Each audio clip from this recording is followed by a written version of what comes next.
Good morning, ladies and gentlemen, and welcome to the Shred Show Live.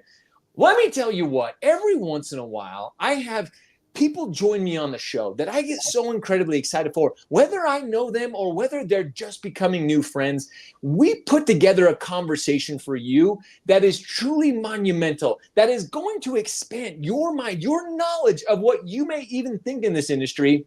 And today's conversation in particular is going to start having you think in a different way. It's going to really help you understand some of the nuances, some of the things that you may not be thinking about here in the mortgage and real estate industry. Ladies and gentlemen, today we are unpacking the nuances of female home ownership.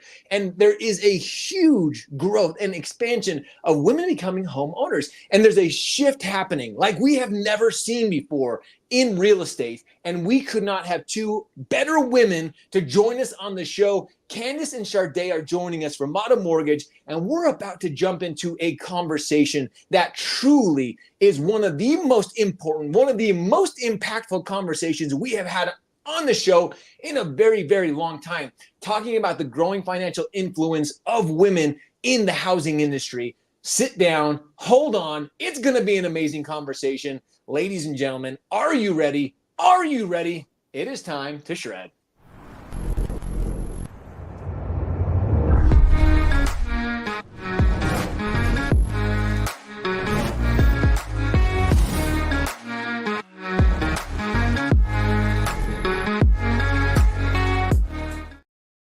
Good morning, ladies and gentlemen. And again, welcome to the Shred Show. As I mentioned, I am so incredibly excited, so grateful for these incredibly talented and amazing women joining me this morning, Candice Panariso and Shardae Wherry from Motto Mortgage, and we're about to jump into this discussion. As I got to know them, I love making new friends. I love meeting new people throughout the industry, and these ladies are about to share some things with you as we were getting ready for the show, putting this conversation together. It is going to inspire you. It's going to impact your life, whether you fall into this category or whether you need to be thinking about this. Our industry is always changing. It's always evolving, and you need to be aware. And the conversation we're going to have today about female ownership and how it is truly changing the entire landscape of real estate and mortgage. It's going to be an amazing call. But before we get in to all that we have today, I want to get to know these incredible women. So let's get to know them a little bit better. So Candace, thank you so much for joining us. Tell us a little bit about yourself and Absolutely. how you got started in the industry. So I got started in the industry actually as like an intern at a credit union when I was in college. So that kind of got me started in the financial services industry. I was with them for a while during college, after college, and then moved to Colorado for a job with a local bank here as a management trainee, became a loan officer with them, worked my way up to a senior VP. I was with them for a little over 12 years. And throughout that did mortgages and all types of lending. And I actually, this topic is super personal. I actually stepped out of the industry for 3 years to be home with my kids, and then came back into the industry as a broker owner with Motto and a loan originator. And I've been with them since December of 2020. So this is a topic that very much hits home for me. Awesome. And that's exactly why we have you and Shardae on the show, because it does ring so close to home. Shardae, tell us a little bit about yourself and how you got started in the industry. Well, my background was a little different. I actually have a background in healthcare. I'm actually a quality director for a mental health agency. And I purchased my second home back in 2023 and also started getting divorced. And I was looking for a second job, a second field to support my new household, and I looked into mortgage lending. I just went through the process. I knew that it was stressful and I felt like it had to be a better way. And so I took the classes, I got my license. And so now I've been a loan originator for almost 2 years now. I've been with Motto for about 5 months now. Well, you have the mental fortitude, being that you had that back to get through it all. As all of us know, this industry can be challenging. And as you experience firsthand, there can be some nuances. There can be some ups and downs of the mortgage process. So as you can see, ladies and gentlemen, we have two amazing women with real world experience that are literally about to share some of the things that we need to know about this. And as we get into this, I want to share some things. There's some statistics and actually some links I'm going to post in the description so you can see there's a lot that goes into this conversation, because reports have indicated that as of 2023, single women represent 22% of the home buyer market. 22%. That's almost a quarter of all home buying market right now, which is absolutely huge. And I think it's something we're not thinking about. The rising trend of younger women home buyers, we're seeing a significant increase in that as well, with 55% of these buyers under the age of 34 years old. So Shardae, let's talk about this a little more. Let's start to unpack this, because do you think that this trend reflects a shift towards greater financial independence for females? And how could it truly influence the real estate market? I think it does.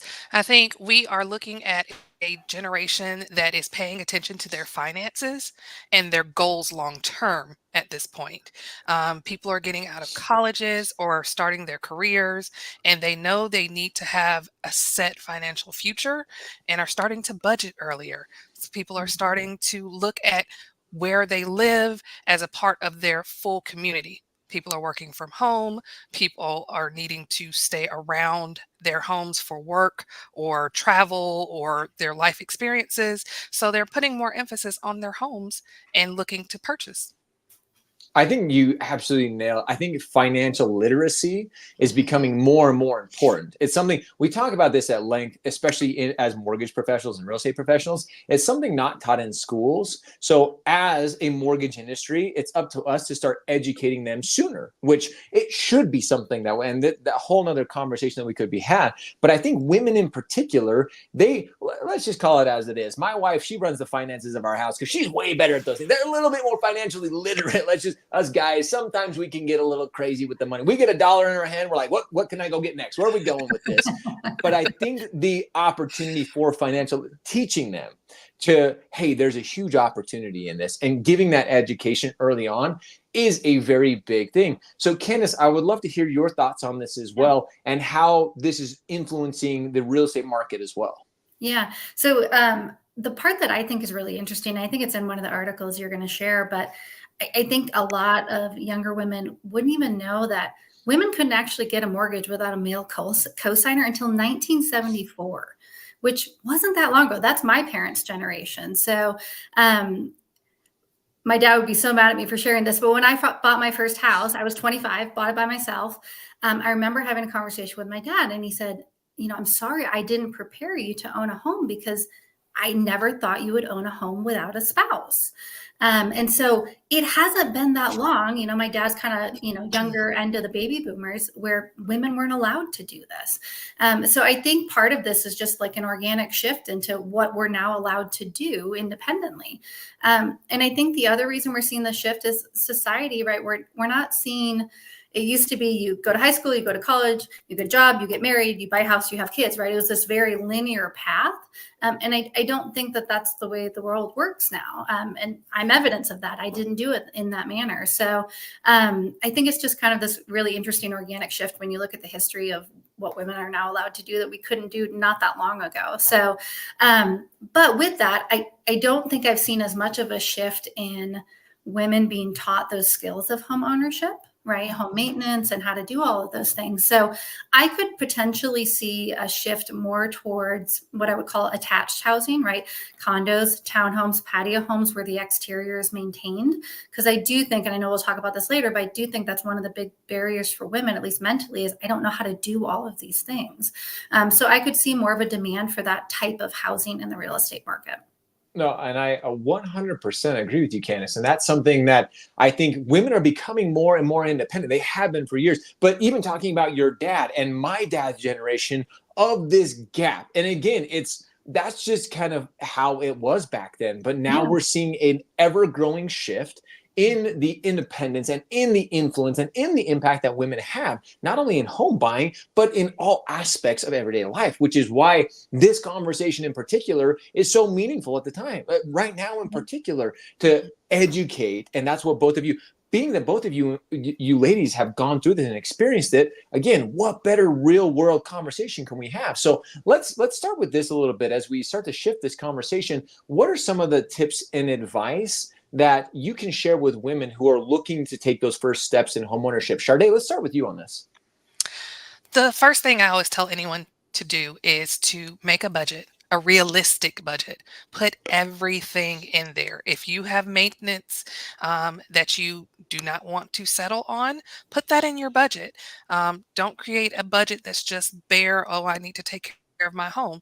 If you know you like to go out to eat once or twice a week, make sure it's in your budget so that when you do find the house that you love, you can still have a lifestyle around that. That's one of the first things I tell everybody that comes to me and is looking at a home. What is your budget? What does your finances look like? Are you looking at all of your debt? And get a full, clear picture of what is going on in your financial picture. This is something that it's becoming more talked about. There's people like Dave Savage, Barry Habib, where they're discussing like, hey, we are no longer just loan officers. We need to be mortgage advisors. It's like, as Shardae, as you mentioned, we need to be giving them the entire spectrum of, hey, again, you are not thinking about going out on the weekends, hanging out with the girls, doing these things, taking those breaks when we need to. We're not budgeting for that. So having that mortgage advisor talk is incredibly important. Candace, being that you went through this, yourself in the home buying process, what are some of the tips and advice that you can give for people looking, or for women looking to take that step into homeownership? Absolutely. So first and foremost, Shardae and I did not talk before this, and budget was the first thing I wrote down as well. So, Hey. And I say that because I would love to tell you that everyone you're going to work with, has your best interest in mind, but ultimately you have to be in control over what you wind up with in terms of a mortgage payment. I tell people all the time, I can qualify you for a certain amount, but you have to write that check every month. I don't. So you don't want to be house poor. Like, I would much rather you buy a house that isn't the perfect house and not be house poor than put yourself in that situation, because it's so stressful and unnecessary, quite frankly. So other things, once you've got that budget set, that's when you then go talk to your mortgage professional, right? Your mortgage broker or your realtor. Make sure that you are getting referrals and recommendations for who you're talking to. Go to your trusted sphere. Find out, who recently bought a home, who did they use, were they comfortable in that process? Because ultimately, whoever you wind up working with, you're going to be working very closely with those individuals for the foreseeable future. And you want to make sure it's people that you can trust, that you feel like have your best interest at heart, that you're not afraid to ask questions. If you're asking questions, if you're mortgage broker, if you're realtor, and they're making you feel like you're silly for asking a question, that's not your team. Those aren't the right people, right? I have people say, oh, I'm so sorry for asking so many questions. No, ask all the questions. I want you to fully understand what you're getting yourself into. So that would be my next tip, is make sure you get a trusted team around you that's going to help you get through this process. Oh, I was gonna say, I can't agree with you more. Both of you ladies. It's funny because I even preparing this, it's funny that you both talk about budget. That is something as mortgage advisors, we need to be educating them. Make sure they're very comfortable with what they're about to get into. This is one of the biggest financial decisions somebody will ever make in their life. And you don't want to get them house poor. We've seen that. We saw that. Those who have been in this industry a long time remember the days of 07, 08, and like the housing crash and what led up, the impending that really, truly made that happen. So now we're trying to educate all of our home buyers, whether male or female in particular, of the decisions they're about to get into. And what better way to kind of lead us into this next part of the discussion, because income disparity is a real thing. It is absolutely something that unfortunately is something that we have to deal with, especially between men and women, and how that it really impacts the attainability of a home. So Shardae, I want to ask you on this in particular, with if women are at a financial disadvantage, why should they still try to buy? And Candace mentioned this, but is having a home that meets your needs better than having that dream, that glorious, some of the good and the bad of social media? Sometimes you can see these celebrities and these people buying these extravagant, lavish homes. Is it better to meet your needs when buying a home than trying to obtain that dream home right away, Shardae? I think that's something that we have to have very honest conversations with ourselves when we start this process. Are we getting something that's going to satisfy our needs versus the look and we want to make sure that we are comfortable, and that it does fulfill everything we need in the interim. A house is a long-term investment.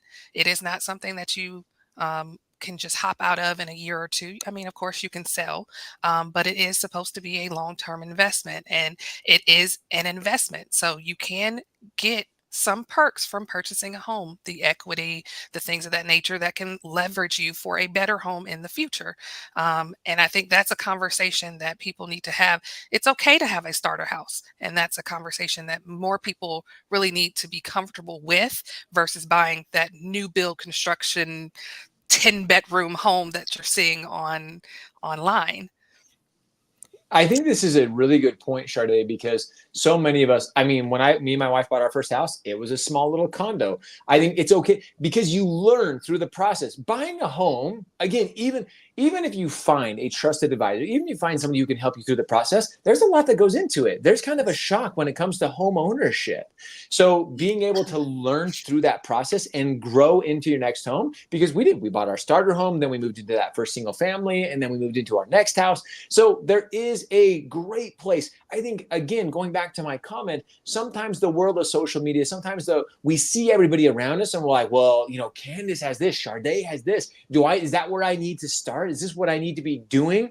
And Candace, that's just not that's honestly not where we need to be. And as Shardae mentioned, we just need to find what meets our needs. What can take care of me? What can take care of my family? So honestly, Candace, in your thoughts, is it more important just to find that home and to start your journey of home ownership? Absolutely. There's a saying in real estate, the best time to buy a house was yesterday, right? If you look at the historical average of appreciation of homes throughout our country, right, you're going to create wealth, you're going to create net worth by owning a home as opposed to renting, right? Renting, your interest rate on rent is 100%. You get no long-term benefit from that, right? And I do think it's important. I mean, you talked about yours. My first home that I bought by myself, where I live, there's a lot of split level homes that are the starter homes. They're ugly, guys. They're ugly. My first home was ugly, but that's not what I needed it for, right? It met my needs for location, for cost.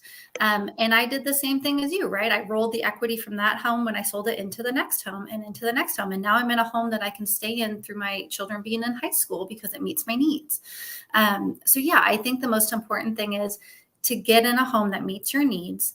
And more than anything, especially for women or women who are either single moms, who are coming out of divorce situations, getting stability, right? Being in a home that you know is yours, that's not going anywhere unless you choose to do something with it. I think that's important. I think the other thing when we're talking about, single moms raising kids, how hard is it just to pay to raise kids right now? And then we think about things like college. Your home, the equity in your home can help give you opportunities that you may not have if you're renting, right? So I'm a big proponent for buy as early as you can, as long as it makes sense and it fits your budget, right? Because you get that stability, you get the opportunity for equity and net worth. Oh, you actually hit on something here, Candace, that I want to kind of direct our conversation in, because honestly, there are some different approaches when it comes to guiding female home buyers. And in particular, there are some challenges and some very unique needs when it comes to women post-divorce or managing a single family income, and really developing that empathy and putting in a strategy to assist them through this process. So I want to kind of dive into that. And how do we help remove or even debunk the perceived barriers of entry for women homebuyers? Because there are some, as have been alluded to already in this conversation. So let's kind of help some of these women, those who are listening to this, or even those who are mortgage or real estate professionals who are trying to help educate them on this. So Shardae, how can we remove and debunk some of these perceived barriers for women homebuyers? I like to have full conversations with individuals about what is a myth and what's not a myth when it comes to buying a house. People still call all the time. I have women call, do I really need to put this 20% down? Am I going to have somebody to help me fix things? What if something breaks and I don't know how to do it? Things of that nature. We have a lot of resources now. Me, myself, I'm a single mom. I have a home. YouTube is my best friend. Nextdoor is my best friend. We have so many resources now. We talk about sphere of influence. I talk to coworkers, neighbors who worked on your home. Do you refer them? There are ways around things that we bring down our anxiety levels and get to a level playing field, so that way we don't feel like we're underwater when we purchase these homes. This is something, you mentioned YouTube. Like Yes. we do have YouTube, like, and that's just it. Mhm. And women are just as capable, if not more capable than men. But sometimes we get this idea like, oh, men are the fixers of the house. They're doing this, they're doing this. I'll be 100%. All y'all know, if you watch me, I hate doing projects. Like, I'm not that guy. Like, it's like I'm YouTubing like, how the heck do we do that? How do we fix this? So it is okay. But I think it's empowering women to be able to, like, hey, I have resources. There are other things around me, whether it's my community, whether it's YouTube, whether it's other amazing women within our communities that are there to support and there to help. You're not by yourself. You're not alone on an island anymore. There are amazing resources, amazing groups that can help that. So, Candace, to that point as well, there are some other barriers, especially when it comes to post-divorce, when it comes to single income households, that we can continue to help educate and guide those women with. Yeah. So, women tend to be the caregivers, right? When we have children. So not always the case, but a lot of times that's still the case. So we're more likely to have gaps in employment, right? I had a 3-year gap in employment. We're more likely to have a gap in employment. We're more likely to have variable income because maybe we're not working a 40-hour-a-week job because we need to either get kids to school, pick kids up from school, go to after-school activities, all the things, right? A lot of times that's still falling on women. So we're more likely to have these underwriting challenges, I guess I'll call them, because again, we go back to women weren't allowed to have a mortgage without a male cosigner before 1974. Mortgage underwriting hasn't changed that much, guys. The manuals aren't really written for these scenarios. So working with a lender who really understands and is going to dig into your income and understand, okay, how do we explain this to an underwriter? What type of documentation do we need? Because you can work through all of those things if you've got the right person on your side. And sometimes the answer is, hey, we can't do it today. The answer might be not yet. But can you work with somebody who's going to give you a roadmap of, okay, for example, if you have part-time income, you have to have 12 months minimum uninterrupted part-time income for us to use that income at all. Do you have an underwriter who knows that? Do you have a lender who knows that and who's going to give you that roadmap? If the answer is not right now, here's the roadmap of how to get there. Oh my gosh, Canada, I think that is so key. And that's why, as an industry, being able to educate them, sometimes especially, we're talking to all our mortgage professionals out there. This last year was a little bit tricky, and all of us want to get the next deal. All of us just want to try to oh yeah, we can get this deal done. It's being honest. That's what makes an advisor, a true mortgage advisor, an advisor. It's being able to be honest and say, you know what? We're close, but we're not there yet. But let me show you how we can get there. We're this time. This is our timeline. This is how we're going to help you achieve this. And being open and honest, those are the conversations. Yes, they're hard, but those are what our home buyer, the consumers, those who are trying to achieve that dream of homeownership need more than ever. And that's why you ladies sharing what we're sharing today is so important and so critically timely, because again, these are the conversations we need to be having. I want to touch on this because both of you are amazing mothers. Both of you are doing this in such a way that, for me, it's inspiring. So those who have the challenges, who have children during the mortgage process, how do you help them overcome? How do you have that discussion of being able to juggle the being a mom, being as Candace, you mentioned, caretaker? How do you really help those challenges when it comes to being a mother and trying to buy a home, Shardae? I try to just let them know that this is a temporary, stressful event. When you close on the home, you're going to be in bliss. But Wait, being a mom and buying a home at the same time is stressful? it's No. stressful. Amazing, right? Mhm. Buying a home in general is stressful, whether you have children, because I've purchased my first home without children. I purchased my second home when I had a daughter. Both stressful. But it is a different experience, and things that you have to think of for your family is different. But once you get in your home, the anxiety goes down. I think that is something to remember. Sometimes we forget about that. is you're trying to help people achieve that dream of home ownership, getting a mother and their children into a household. That is the dream. The mortgage process, Shardae, sucks. Like let's call it, it's so stressful. It's stressful. But ultimately, getting them into that home, that place where they can look around and call their own. That when we've all seen it. Anybody who's been in the industry for any amount of time, when you help that homeowner walk into the home and achieve that dream, whether it's a condo, whether it's a first time, whether it's a luxury mansion, whatever it is, helping them achieve that is something that is almost inexplicable in words. Being able to do that for somebody, especially when it's somebody in these circumstances, is huge. So, Candace, as a mother yourself, what are some of the challenges that you have seen during the mortgage buying and the home buying process as a mother? Yeah, I think the biggest thing is, so I came from a banking background, right? When I was doing mortgages in bank, I was available from 9 to 5. That was it, right? Most moms 9 to 5 are working and juggling 15 other things. So in the broker world, I have a lot more flexibility, right? My clients, I call them like, listen, this is my cell phone, text me. And they're like, well, I don't want to bother you late at night. If I got something going on, I'll respond when I can respond. But like, I am here to help get you through this process. There are no stupid questions.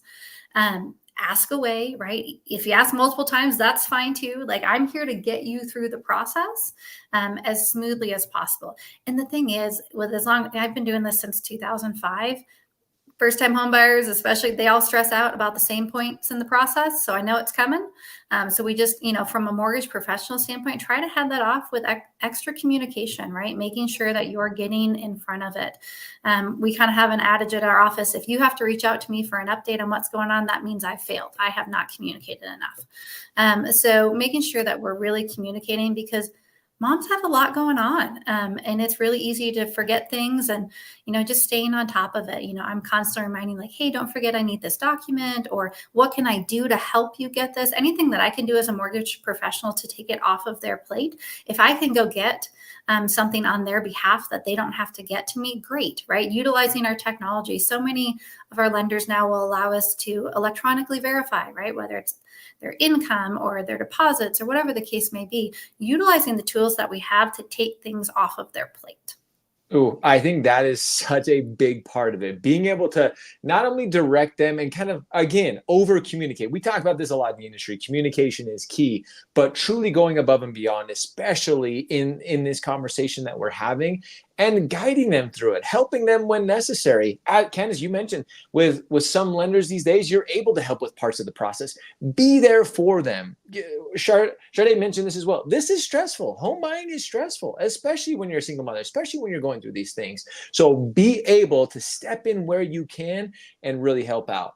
This has been such an amazing conversation. You ladies have shared so many impactful and insightful things when it comes to being able to help, especially the women who are out there accomplishing. I don't want to say trying to accomplish, but you are making it happen. I want to shift just as we start to wrap up this conversation, because in the world of social media, I alluded this to a little bit earlier, that we are seeing this demographic start to get younger and younger with women home buyers. And that younger generation, that demographic, is on social media like we are now. We're doing a live across multiple social media channels. So what are some of the strategies or advice that you ladies have to effectively utilize social media and platforms to educate, to inform, and to stay in front of that younger women home buying demographic? Shardae, what are your thoughts? I feel like tidbits are a great tool for mortgage professionals and any professional in the real estate industry. I see a lot of realtors and mortgage professionals, even key terms. What are discount points? What goes into your escrow account? How are property taxes? Giving out these nuggets help individuals even when they're starting to think about the process before they've reached out to you. It puts you in front of them. It lets them know that you are aware of what's going on. And then it also gives them something in the back of their mind to think about and educate themselves on before they even start the process. I think tidbits are key, because we as mortgage professionals, we know the industry. Even Shardae being relatively new, we like to, what I say, word vomit. We know too much, yes. And sometimes we're trying to over-educate very quickly. It's like drinking from a fire hose. It's like, whoa, whoa, whoa, whoa. back up a little bit. Let's give them a few little tidbits. And on social media in particular, being that we consume so much short form content, it's like, hey, let's get what are discount points? It's so funny because Dal and some of the younger generation on the Shred team, they still have simple questions. The word PMI, I tell you what, 99% of a younger demographic generation have no idea what PMI is or why it's important. So really simplifying it is absolutely crucial. I agree with you, Shardae. Candace, what are your thoughts when it comes to utilizing the tool that is social media to educate that younger home buying demographic? I think, honestly, women just need to show up more than anything, right? I think we're still in kind of a male-dominated industry. And so it's important for when you do those closings with your female home buyers, right? Like, are you getting that on social media and celebrating that? Are you whatever community you're in and what they have, are you using social media to promote organizations that are assisting women, right? We've got a campaign running right now that's helping assisting women here in town. So, and just highlighting that and showcasing it and not being afraid to show the real side of it either. I have a realtor that I work with a lot, and she's a mom with 2 young kids, and quite often she'll post a video about, showing a property and she's got her 2 kids in the back seat because that's what you got to do to make it work. So not be afraid to show that, right? That's just part of who we are and it's how we integrate it. And if we can do it, you can do it too. So I think representation is important. What an amazing way to end on that. Both Shardae and Candace have shared some amazing tips, some amazing insights when it comes to helping, guiding, being there to assist this new generation of female home buyers in the space. So, ladies, I cannot thank you enough for coming on here and sharing everything you have. I know even for me, this has been such an insightful conversation, and it's a conversation we need to continue to have. We need to continue to be there and to truly be those advisors as both of you have shared. So Candace, Shardae, thank you so much. This has been such an amazing conversation. Thank you so much. Thank you. As always, ladies and gentlemen, go back, rewatch this episode. There were so many incredible nuggets throughout this that I guarantee can help you continue to help your home buyers, and share this with your communities. Get out there, get better at this. These are the conversations that we need to be having more as an industry. And again, we cannot thank Mono Mortgage enough, and Candice and Shardae for joining us for this conversation. As always, we appreciate you. We love you. Now it's time for all of you to go shred, go show up, hustle, repeat every day. See ya.